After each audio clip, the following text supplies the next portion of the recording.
Ngayon, hindi lang po kami ni Chia Chensa at ng buong Yormes Choice ang nagpunta rito sa inyong lugar.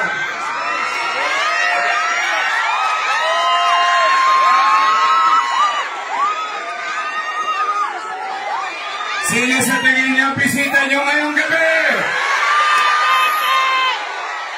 Gusto niyo na siya makita? Ako, masaya nang hindi makapagsalita. Marinig niyo lang. Marinig niyo lang. Yung mensahe ni dating Pangulong Rodrigo Roa Duterte. At yan ay ihatid sa atin ng kanyang minamahal na anak. Mga taga, hihingal ako. Sobrang excited ako para sa inyo kasi kahit na maliit itong lugar natin, pinasyalan tayo ng mabait nating Vice President Sara Duterte!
Mga kababayan, Assalamualaikum warahmatullahi wabarakatuh.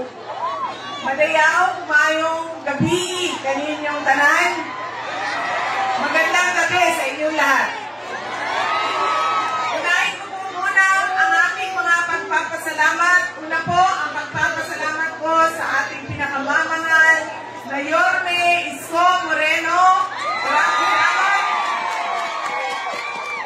Si Mayor po ang nagpahiram sa akin ng entablado, ng mikropono, ng ilaw, ng kuryente, ng sound system ngayong gabi na ito para makapagbigay ng mensahe para sa inyong lahat. Pangalawa, pagpapasalamat ko mula po sa akin para sa inyong lahat. Marami sa inyo ang hindi na naghapunan, hindi na nagluto, hindi na naglaba, galing pa trabaho, kanina pang hapon, mainit, nandito para makinig sa aming mga mensahe para sa bayan. Maraming salamat po sa inyong lahat.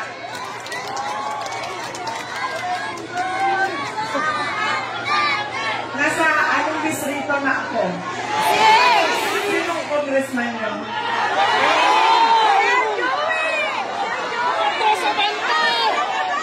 Unahin ko muna ang aking mga pagpapasalamat. Darating tayo dyan.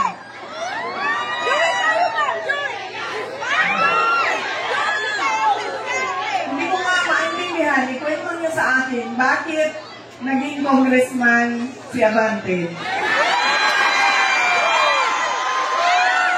Bakit?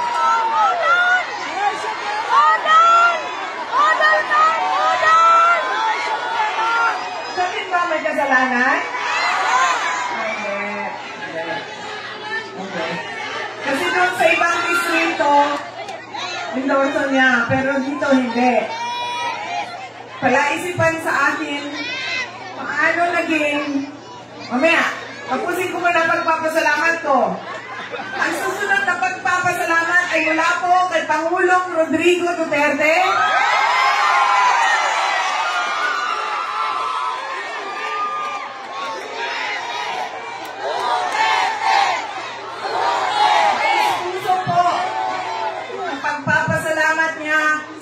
Pagmamahal, sa inyong patuloy na pagsuporta at sa inyong pag-celebrate ng birthday niya noong nakaraang March 2028. Maraming salamat, mga kababayan.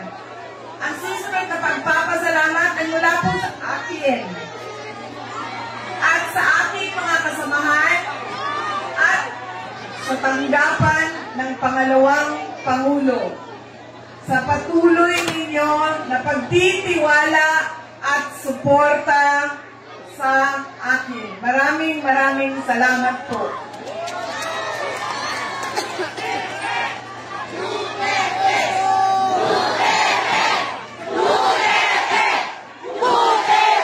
Maraming salamat po. Yorme, pahingi ako sombrero. Kalbo ako eh. Autograph ka please. Maboto kita.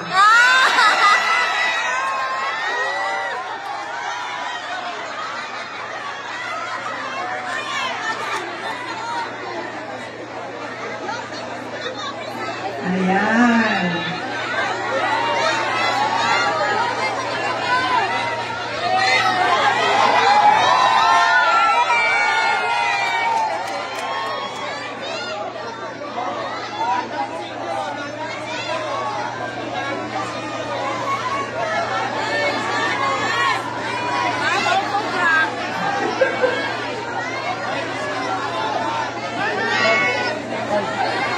Ayan. Ang susunod na pagpapasalamat ay mula po sa pamilya namin, ang pamilya Duterte. Napakalaki ng utang na loob namin sa inyong lahat, mga kababayan, sa pagkakataon na ibinibigay ninyo sa amin na makapaglingkod sa ating bayan. Maraming salamat po sa inyong lahat. Alam nyo, madami sa ating mga problema sa lipunan ay dahil sa ugali nating mga Pilipino sa pagpili ng ating mga leader. Unang-una, ang pagkakamali natin ay kung sino yung nakakaaliw sa atin, sino yung maganda sa paningin, sino yung sumasayaw, kumakanta, yun yung naaalala natin, pag-upo natin doon sa polling precinct. Hindi na natin tinatanong ang kandidato. Noong tumakbo ka, noong umupo ka, at tumatakbo ka ulit, binigay mo ba ang pangako mo na sinabi mong gagawin mo para sa bayan? Hindi na natin iniisip ano ba ang pangako na ibinigay. Tulad ng 20 pesos per kilo na bigas. Na? Budol! Nagubudol kami na! Nagubudol kami! Nagubudol sa'yo! Pangako? Budol! Nakalimutan ng 3 taon ang pangako, hindi binigay. Ngayon may darating na halalan ay naging pangako na naman. Wala nang budol. Yan ang una nating pagkakamali sa pagpili natin sa leader. Kasi ko lang yung sikat na aalala ko, na aliw ko, boboto ko na. Pangalawa, ang pagkakamali natin sa pagpili natin ng mga leader. Kung sino yung galing sa politika, malaking pamilya sa politika, ay automatic na ibinibigay natin ang boto natin. Hindi dahil Duterte yan, ay automatic na ibigay natin ang boto. Dapat tinitignan din natin, ano ba ang kapasidad at abilidad ng taong na ito? Ano ba ang kaya niyang gawin para sa bayan? Pangatlong pagkakamali nating mga Pilipino kapag tayo ay pumipili ng leader natin. Ibinibenta natin ang boto natin. Kung sino yung nakakapagbigay ng pera, ayon ang binoboto natin. Tama? Alam nyo, sa pag-iikot ko, tinatanong ko ang mga iba't ibang lugar. Kasi yun yung realidad natin eh. Diba? Magkano pilihan dito? 2,000, 3,000, 1,500, 1,000. Ilang eleksyon na tayo, naka-2,000, nakatanggap ng 1,000, nakatanggap ng 500, nakatanggap ng AIX, nakatanggap ng tupad, nakatanggap ng akap. Pero bakit naghihirap pa rin ang ating mga pamilya at ang ating bansa? Bakit pa ulit-ulit pa rin ang kahirapan? Dahil binenta natin ang boto natin. Alam nyo kami, sa syudad ng Davao, hindi kami naglalagay, hindi kami nagbabudget ng pera pambili ng boto. Dahil nawawala yung respeto ng tao sa isa't isa. Yung leader, wala na siyang respeto sa kanyang kasamahan. Yung tao, wala nang respeto sa leader. Kasi naging transaksyon. Palitan ng pera. Mamahalin kita, bayaran mo ako. Walang bayad, walang pagmamahal. Masakit sa akin na naririnig na ganyan yung nangyayari sa karamihan at iba't ibang lugar sa ating bansa. Kasi hindi naman ang mga mayayaman ang binibilhan nila ng boto. Hindi yung mga doktor, mga engineer, mga abogado, mga milyonaryo. Binibili ba ang boto nila ng 500, 2,000? Hindi.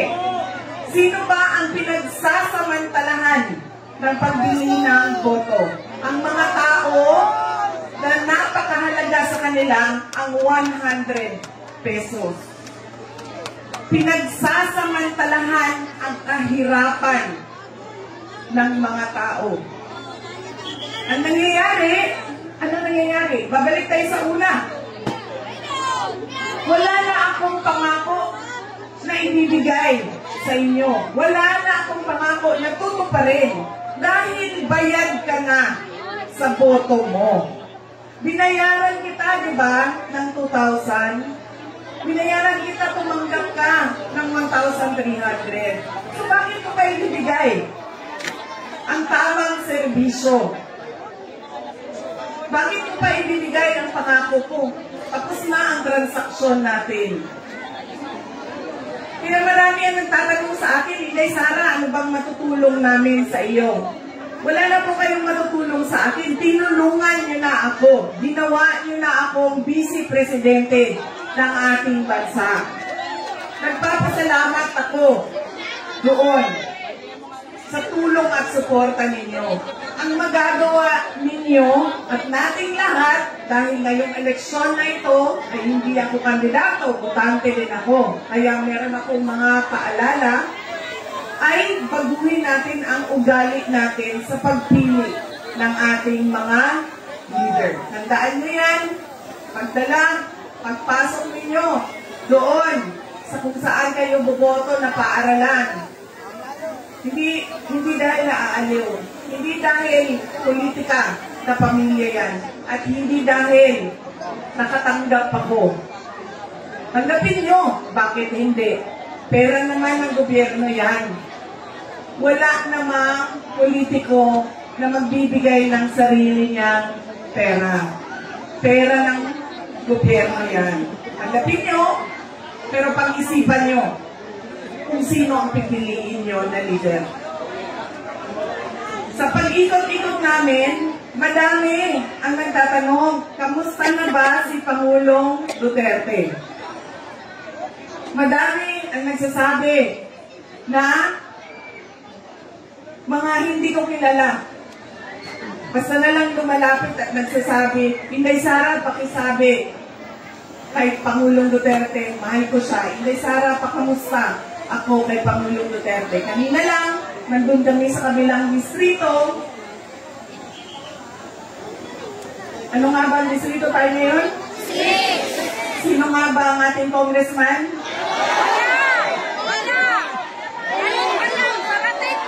Ulit-ulit itong tanong na ito hanggang mamaya. Sino ang congressman natin?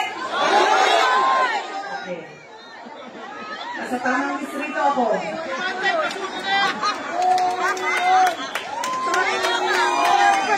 Sabi nung isang bata nandoon sa gilid ng stage. Wala mo siyang hihingi, wala siyang ang sinabi lang niya sa akin, ibalik mo, dalhin mo balik si Tatay Digong dito sa atin. Yun lang, maliit na bata. Marami ang umiyak, marami ang nagdarasal. Noong nakaraang mga araw, tumawag sa akin si Pangulong Duterte. Sabi niya sa akin, naalala mo pa ba ako? Ako yung tatay mo, huwag mo ako kalimutan dito sa kulungan, baka mabulok ako.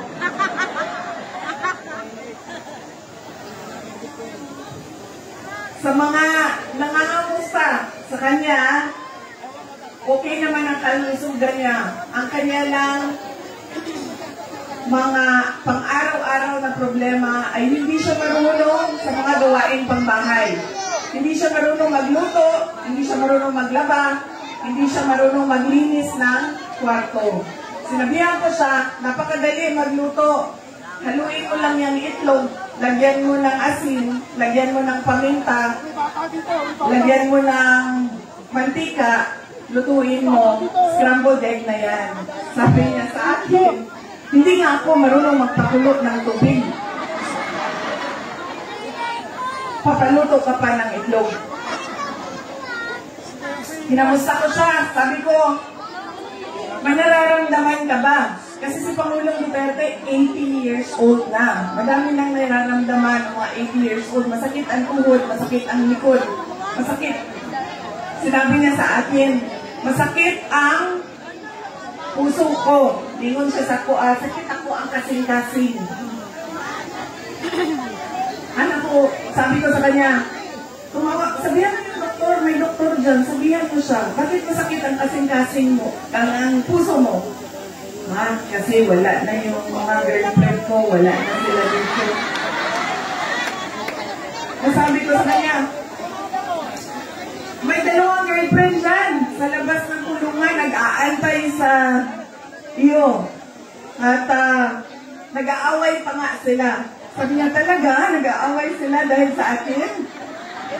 Sabi ko, nag-aantay sila sa labas. Tapos sinanong niya ako, sumasali ba yung nanay mo sa away ng mga girlfriend ko?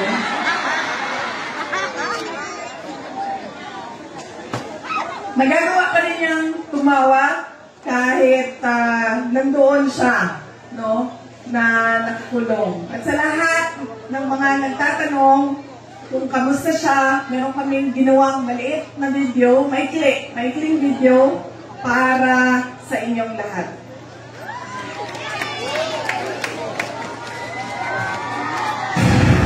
The rate of poverty in the Philippines is at its highest in 21 years. The teacher says she often complains about being hungry.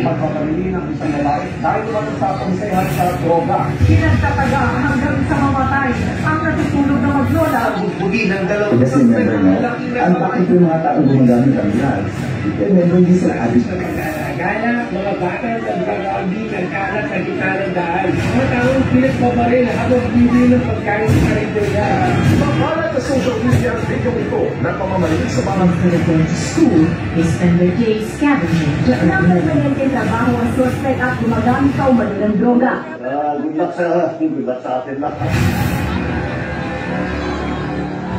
Sa halip na tutukan ang kumakalang na sikmura ng mga Pilipino, krimen, droga at korupsyon, mas iuna ang sariling interes at kasakiman sa kapangyarihan. Itinatong palabas ng bansa ang nag-iisang Pangulo na siyang tunay na nagmahal sa bayan. Nagulan naman sila kay Dibo ngayon ng Pangulo, kumahilig yung mga video. Nagtatlo ko ng Facebook yung anak ko. Kung baka hindi sa sinikado sa daan, sobrang happy ako. Dahil nung umupog si PRRD, kahit sabihin natin maraming tumutugis, maraming tumutugis sa kanyang war on drugs. Pero majority po sa atin na mga Pilipino, pwera na lang doon sa mga drug lords, mga drug lords, ang ano yun ang ayaw. Pero kami, lalo kami po, alam naman namin ang safety sa aming pamilya. It's time to be powerful, it's time to be just a nobody. I used to describe the brightest star there was mine, shining bright. And in a few days, I will be just every good from the Nalusi. And salamat. Lubos na minahal ni PRRD ang PNP at AFP. Pagkato ang nanalo, kaagad doblado ang sweldo ng pulis pati militar. Pero sinabi din pala ang gagamitin laban sa kanilang dating Commander-in-Chief. hihilahin din. Hihilahin mo din. Kung wala na, hihilahin din. Ano ba ang damage ng government interest? Kung hintayin ko lang yung dalawang anak. Ano naman din? Kaya naman, para tayo mag-debate ito. This is not a place for debate. Hindi po, guys! Hindi po kanina. Hindi po, sir. Hindi po gusto na kasunod na order.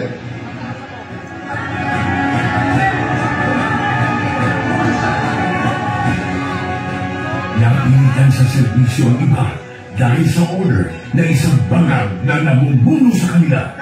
Former Philippine leader Rodrigo Duterte has been taken into custody by the International Criminal Ang Court. balikan ang simula ng pagliyab ng damdamin ng mga Pilipinong nagmamahal kay Tatay Digong.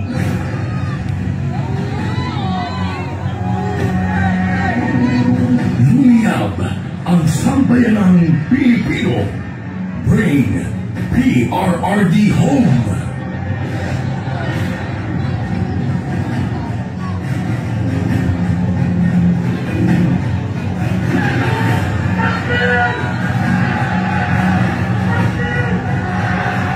Iisa lang ang sigaw. Duterte saan man sa mundo.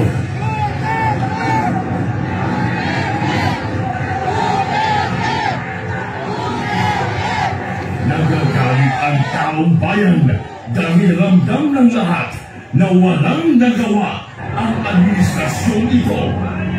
Asikasuhin, hindi sariling mithiin. Nais nating katawanin ang nagkakaisang damdamin ng milyon-milyong Pilipino at isatinig ang kanilang pinag-isang mithiin para sa isang mapayapa at nagkakaisang Pilipinas.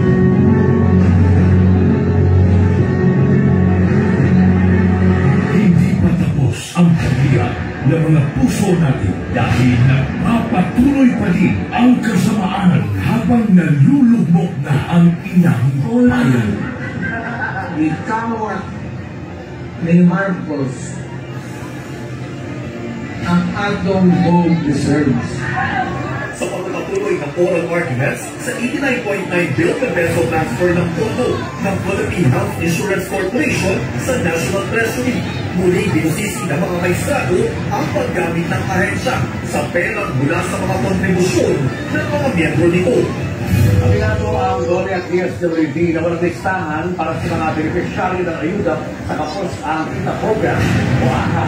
Sa tuloy ng ilan talagang sa kritika ang AHA. Hindi lang pala 7-7, meron pang 30-30-30. Yung 30-30 naman, kung ikaw ang host ng sorting, you get 30 million, 90 million lahat yun. 30 million tax or atap, 30 million na mahit, and 30 million na upay. Sa kanyang 15 taong karanasan bilang kongresista, ngayon lang daw nakikita si Davao City Representative Isidro Ugang ng ganitong sistema sa Bicameral Conference Committee. Ang tinutukoy niya ay ang mga blankong line items sa Bicameral Report ng 2025 National Budget na nilabas sa batas. Partikular dito ay ang missing budget amount sa Department of Agriculture at ang program funds na 6 bilyon sa halaga. Good luck sa atin lang. Na-promote pa na ang mga instrumento ng pangihigdang APRRD. Police Brigadier General G. Pajardo and family, initiated the community and his family to join the President for total opportunity. Walang titigil para sa bayan.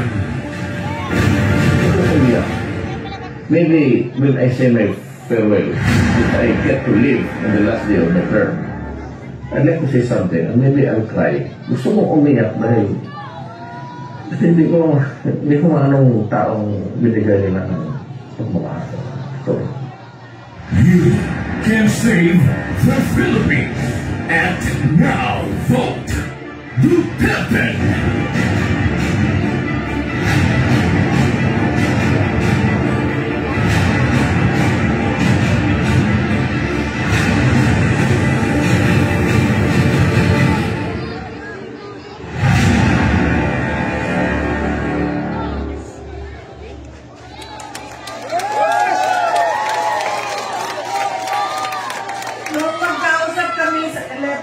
Sabi niya sa akin, diretsuhin ko na daw ang taong bayan.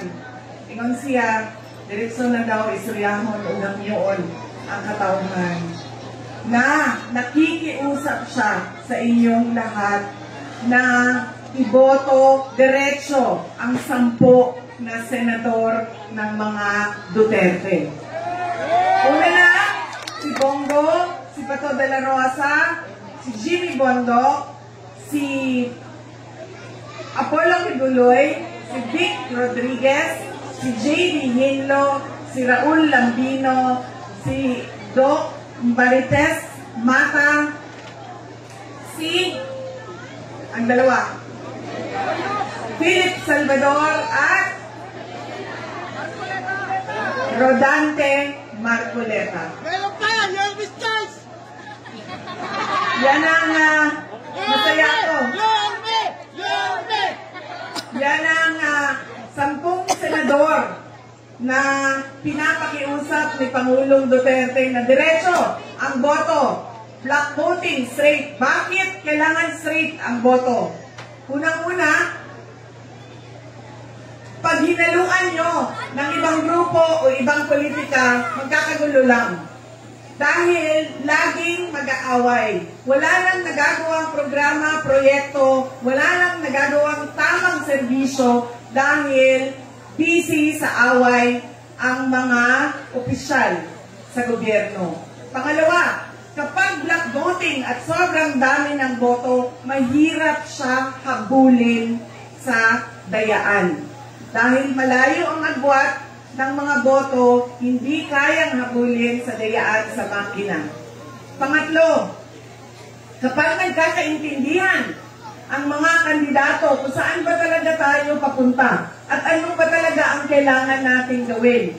Ang kailangan natin gawin, ituloy ang nasimulan ni Pangulong Duterte at ituloy ang tunay na pagbabago. Hindi yung sinasabi ngayon na may bagong Pilipinas, pero may nagbago ba sa bayan natin?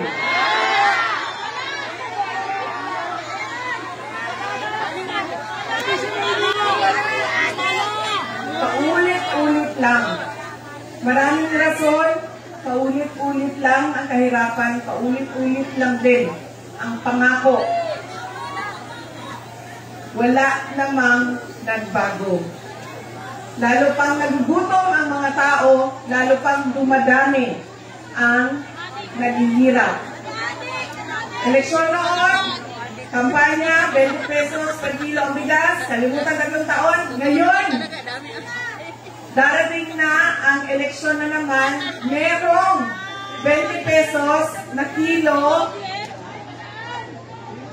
per kilo na bigas sa Visayas, pero wala sa Luzon at sa Mindanao.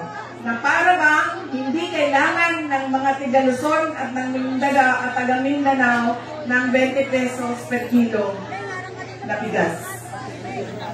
Kaya kailangan magkaisa, diretso natin iboto. Kung gusto natin ng pagbabago, kung gusto natin ituloy ang tunay na pagbabago, diretso ang boto ng 10 senador. Ganon din yan dito sa inyong syudad. Anong distrito nga ba tayo? Sino nga ba congressman natin?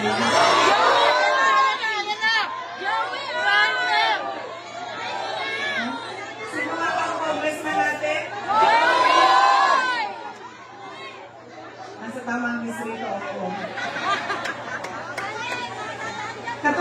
Katulad din yan dito sa syudad ng Maynila. Kung pumili na kayo ng mayor, Yorme Isko Moreno ang mayor ko, iboto nyo na lahat ng kasama niya diretso.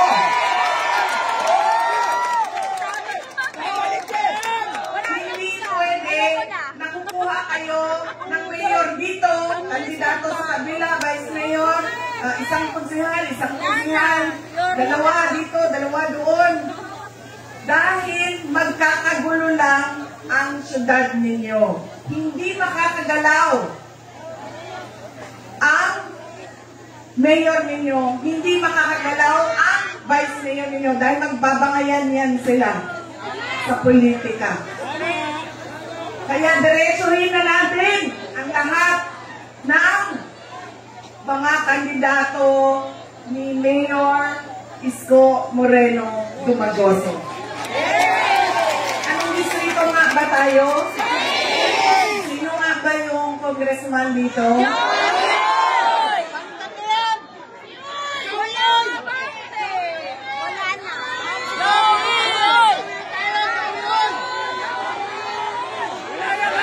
Alam nyo, kagabi, nandun ako sa kabilang distrito.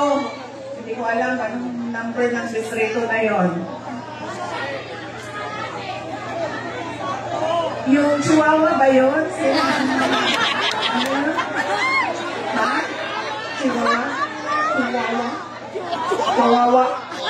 Chihuahua sa kagabi. Medyo nakasagot. Yan, kasi siya kandidato, ako hindi kandidato, hindi siya makabanat sa akin. Wala siya mabanat sa akin. Sigurado. Ay, nako, tandaan nyo, pagkatapos ng eleksyon na ito, magpapatawag na naman yan sila sa House of Representatives. Kaya meron pa silang isang sa kalahating buwan, di ba? Oh. Patawag na naman kami, papakulong na naman kami, papaiyakin na naman yung mga kasamahan ko. Sigurado na ako. Di ba? Hindi ko na alam kung ano ba talaga ang plano ng administrasyon na ito para sa bayan. Dahil wala naman tayong nakikitang pagbabago. Ang lagi lang nilang ginagawa, hinahabol si Inday Sara. No? Gusto nila burahin si Inday Sara. Sinubukan nila mag-investigation sa loob ng House of Representatives. Walang nangyari. Natigil lang, hindi mo alam bakit natigil. Tapos sasabihin nila, hindi makasagot. Pupunta kami. Kayo ang tumigil, tawag niyo ulit kami. Pahiling kayo ulit. In-impeach nila si Inday Sara. Nandyan pa rin si Inday Sara. Sabi nila, Nakawin na lang natin ang tatay ni Inday Sara. Kidnapin na lang natin. Pero nandito pa rin si Inday Sara. Iantay kayo. Marami pa yung darating. Ano nga ba distrito natin? Sino nga bang congressman?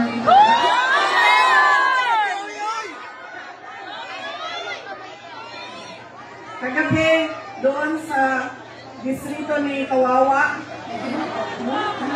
Kawawa? Kawawa? Nagmumura ako. Bakit? Kasi, minura niya ako na hindi niya ako kilala. At hindi man lang kahit isang beses kami nakita sa buong buhay namin. Kaya minura ko siya. Dito sa inyong, ano nga ba distrito? Sino nga bang ano natin?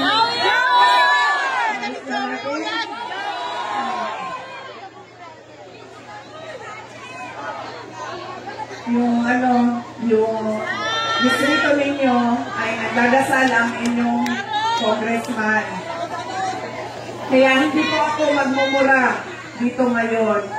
Gagamitan ko po kayo ng pagdarasal. Unahin na po natin, seryoso ito, mamaya na yung unahin na po natin ang pagdarasal para sa kaluluwa ni Pope Francis.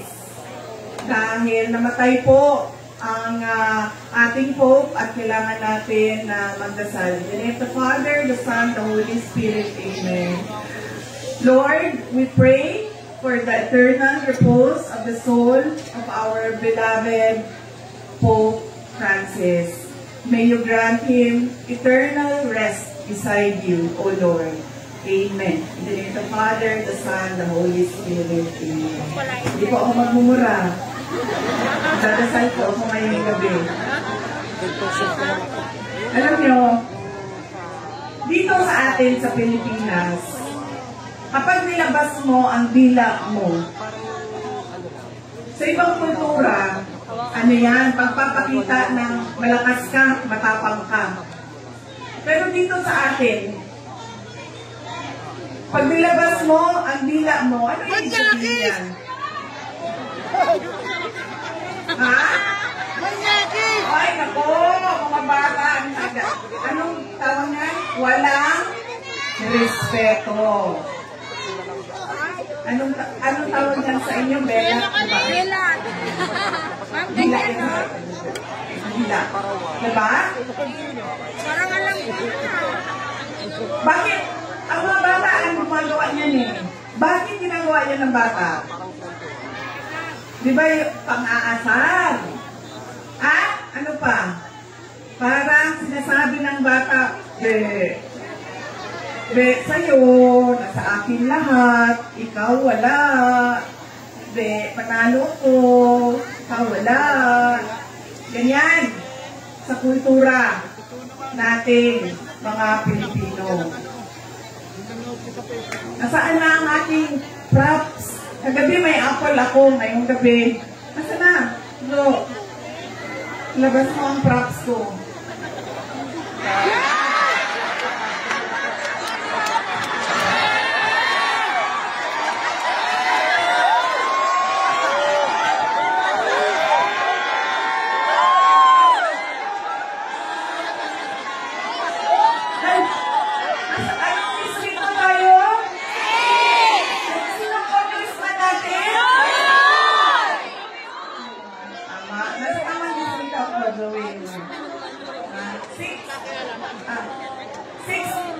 District 6, Sudan ng Maynila, Congressman Joey Uy. Tama ko, no?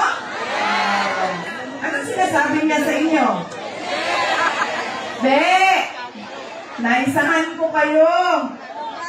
Ako meron, kayo wala. Ay, ano nga ba distrito ito? Sino nga ba congressman natin? Anong tawag sa ganitong tao, mga anak? Wala. Oh. Klaro yan, ha? At kanino siya walang respeto? Sa inyo. Sa inyo siya walang respeto. Be, ako nakaupo. Kayo nagugutom. Ay! Ano nga ba yung rito? Sino ang congressman natin? Klaro na yan, ha? Congressman, wag mo ilalabas yung dila mo. Pakita mo ngipin mo. Yan. Yan, no? Naka-smile. May respeto sa tao. Smile. Balita ko, mabait daw yung kandidato ninyo dito. Papakita ng ngipin, nag-smile. Ano nga ba distrito natin? Sino nga ba congressman natin? Nasa 6th district ako ng siyudad ng Maynila. Ang congressman dito ay si Joey Uy. Tama? Mga kababayan, ang lahat ng ginagawa natin ay para sa Diyos, sa bayan, at sa bawat pamilyang Pilipino. Sukran.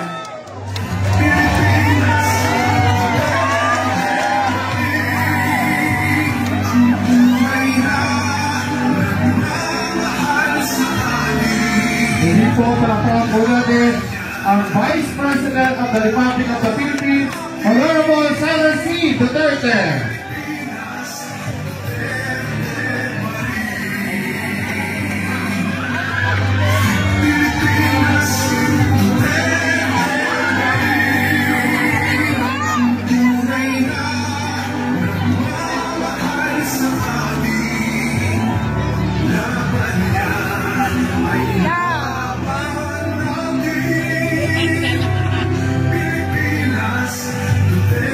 Muli palakpakan po natin Vice President Sara C. Duterte.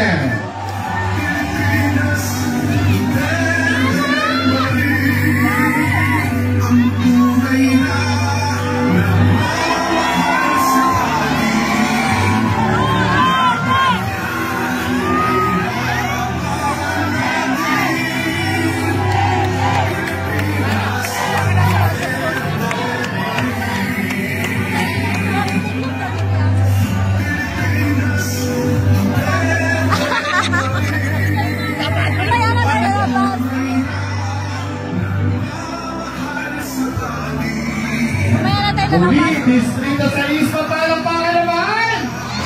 Isipa mo kayo! At info, bayan ang punta, nais ko po ipakilala sa inyo ang punsong anak ni dating Mayor Nito Atienza.